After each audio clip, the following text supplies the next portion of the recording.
बीज तुम्हारे हृदय रूपी भूमि में डालोगे, वही ऊपर बढ़ के उसी का जो फसल तुम्हें काटनी पड़ती है। इसलिए अपने मन को साफ करो। मन को जब साफ कर लोगे, स्वच्छता हो जाएगी, पवित्रता आ जाएगी मन में, तुम्हारे ख्याल शुद्ध और पवित्र हो जाएंगे। तो फिर मैं कहता हूँ इतनी मेहनत करने की ज़रूरत ना, आपने ज़्यादा सुमन में टाइम लगाने की ज़रूरत पड़ेगी, ना ज़्यादा ध्यान करने की ज़रूरत पड़ेगी, और ना ही आपको ये चेष्टा रहेगी कि मैं कोई शब्द सुनूं। क्योंकि जब हम साफ हो जाएंगे, जब भी जहाँ भी बैठोगे वहीं तुम्हारी समाधि लग जाएगी, वहीं ध्यान लग जाएगा। लेकिन वो भी संतों ने ये कही है कि ये उर्ला व्यवहार है, ये वो संत गति नहीं है। संत गति में कोई भेद नहीं रह जाता है। कबीर साहब ने इसको उणमणि रहनी कहा है। वो कहते हैं, कबीर साहब कहते हैं कि जहाँ जहाँ जाऊँ सोई परकम्मा, जो करूँ सो सेवा, जो सोऊँ सो करूँ दंडवत पूजूँ और न देवा। ये वो अवस्थाएं हैं कि मैं जो भी काम करता हूँ वो प्रभु के निमित्त करता हूँ। लेकिन आखिर में इसको क्या कह दी, वो कहते हैं कि ये कहे कबीर ये उणमण रहनी सो प्रगट कर गाई। कहते हैं ये तो उणमणि रहनी है, वो मैंने प्रगट करके बताई है। लेकिन शब्द भेद जिसको मिल जाता है, शब्द की कमाई जो कर देता है, वो शब्द रूप ही हो जाता है। और शब्द रूप जो हो जाता है वो इनसे कहीं आगे चला जाता है। परंतु इस सुरत शब्द का योग ऐसा है कि इसमें जो जो हम साधना करते जाते हैं, हमें चेतनता होती है, हमें ज्ञान होता है। अगर वो नहीं होता तो उन आध्यात्मिक दर्जों का वर्णन हम कभी भी बाहर आके या वर्णात्मक ढंग से उसको नहीं बता सकते थे और ना ही लिख सकते थे। तो एक अक्षर भी नहीं पढ़े थे, एक दिन स्कूल नहीं गए, लेकिन अगर आप उनका सत्संग सुनो, आज भी वो सत्संग मौजूद है हमारे पास, उनकी पुस्तकों में देखोगे, सीडी रिकॉर्डिंग की हुई हमारे पास पुरानी जो कैसेट होती थी, उनमें आप पाओगे तो एक एक लफ्ज़ को आप सुनोगे तो मैं कहता हूँ वेद मंत्र से भी बढ़ के हैं वो। उनकी व्याख्या करना भी विद्वानों के द्वारा, दार्शनिकों के द्वारा, पढ़े लिखों के लोगों के द्वारा मुश्किल होगी कि उसकी क्या व्याख्या की जाए। क्यों था ऐसा? क्योंकि वो पराविद्या के धनी थे। ये विद्याएं नहीं तो ब्रह्म विद्या के ज्ञाता थे।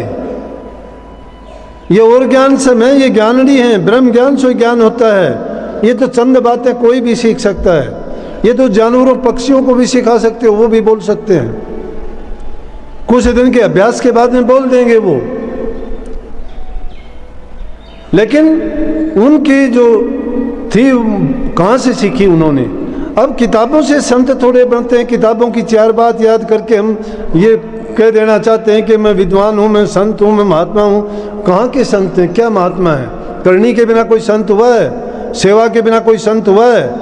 और फिर छोटा मुंह बड़ी बात, हम संतों की क्या बड़ाई कर सकते हैं मुंह से? कहाँ है हमारे अंदर इतना ज्ञान कि हम उनके गुणों का गुण अनुवाद कर सकें या उनकी व्याख्या करके बता सकें कि वो कितने महान थे, कितने उनमें क्या था। वो तो अपने आप में वो ही होते हैं। जब प्रभु का तुम गुण नहीं बता सकते तो उसको तो कर्ता के कर्ता से भी ऊपर संतों को मानते, उनका कैसे आप बता दोगे? इसलिए मैंने कहा कि ये हमारे भाग्य की बात है कि जिस भूमि पर आए हैं, इस भूमि पर, इस धरा पर वो कण कण में आज भी मौजूद हैं। क्योंकि संत जहाँ जाते हैं वो भूमि पवित्र होती है। आज हरिद्वार में जाते हैं, क्यों हरिद्वार में जाते हैं? नदी तो गंगा तो बहुत लंबी चौड़ी बहती है, कहीं भी स्नान करो। लेकिन हर की पेड़ी का नाम दे दिया, कहते हैं भगवान ने वहाँ चरण रखे थे इसलिए वो भूमि पवित्र है। इसीलिए कहा संत चरण 68 से उत्तम भूमि पवित्र जहाँ पग धरते। जहाँ संतों के पग रखे जाते हैं वो भूमि 68 तीर्थों से भी उत्तम हो जाती है। तो आज वो दिन है जिसकी खुशी में हम सब एकत्रित हुए हैं। ये उनका सपना था कि बड़े से बड़े आश्रम बने, बड़े भंडारे चले, बहुत संगत आए। उनका मतलब था कि पूरा समाज, पूरा देश, पूरी मानवता सुधर जाए, वो बुराइयों को छोड़ दे और ये अच्छाई का संदेश घर घर में पहुँचे, जिसके कारण मानव जाति का कल्याण हो, किसी के दिलों में बैर वैमनस्य नहीं रहे, आत्मीयता भाईचारे की भावना पनपे, छोटे बड़े का सवाल न रहे और जब ये ऐसा हो जाता है तो वो स्वर्ग तो इसी धरती पर हो जाता है, जिसके लिए हम सब छटपटाते कि स्वर्ग मिल जाए, बैकुंठ मिल जाए। अरे ये पुरियाँ जितनी भी मानते हो ना, ये सारे के सारे 7वें दर्जे से नीचे ही रह जाती है पुरियाँ।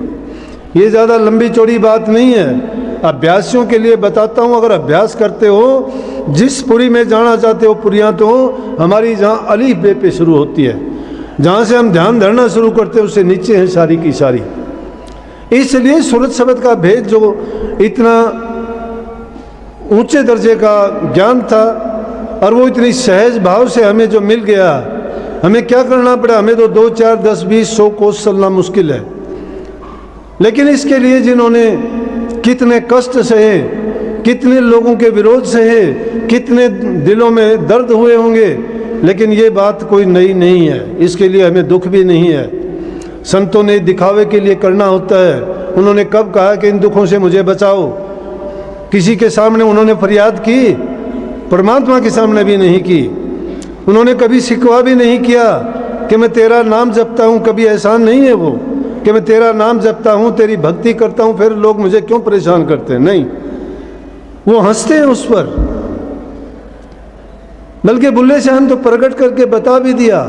बुल्ले शाह कहने लगा कि बुल्ले आशिक रबदा मलामत होवे लाख, कि कितनी भी बुराइयां हो मेरी, मैं आशिक किसका हूं? रब का आशिक हूं, परमात्मा का आशिक हूं।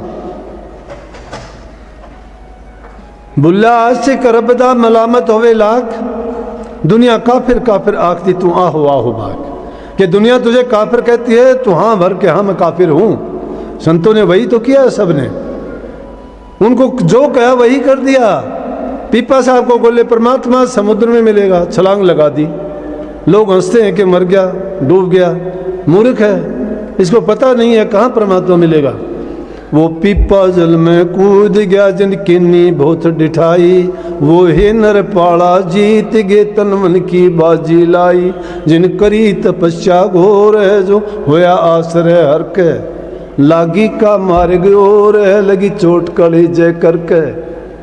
जिसको चोट लगती है दिल में, जिसको तड़प है सच्ची मालिक से मिलने की, अपने जीवन को सुधारने की, इस जन्म मरण के चक्कर से छूट जाने की, वो परवाह नहीं करते। ये नहीं करते कि हाय गर्मी है, मैं सत्संग में क्या बैठूं, मैं कहीं पेड़ के नीचे बैठ जाऊं, कहीं हवा लगे वहाँ बैठ जाऊं, मुझे अब कोई पंखा चला दे, क्या ज़रूरत है उसको।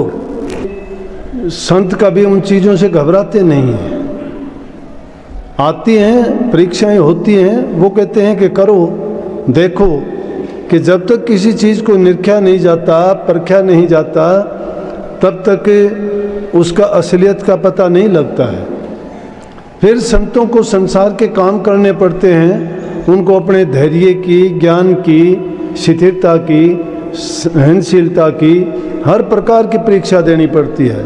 और जब उन चीज़ों पर, उन कसौटियों पर खरा उतरता है, उसी को फिर लोग पूजा भी करते हैं। वही हाल सब संतों के साथ ऐसा गुजरा है। उनके टाइम में उनकी अनेक प्रकार की परीक्षाएं हुई, बर्दाश्त नहीं किया, हर चीज़ पे, हर काम में उनका विरोध हुआ, लेकिन जब सच्चाई का पता चला तो उन्हीं की मंडियाँ, उनकी यादगारें बनाकर उनको पूजने लगे। बाद में क्यों? कि उनको बाद में इस चीज़ का ज्ञान होता, अगर उस चीज़ का ज्ञान पहले ही हो जाए, लेकिन पहले उनको बताता है तो मानने वाले भी नहीं हैं। जिस प्रकार से इंसान को संत बार बार समझाते हैं कि तेरा उद्देश्य संसार में आके ये इस बर्बादी के रास्ते पर चलना, विषय विकारों में जीवन को बर्बाद करना नहीं है,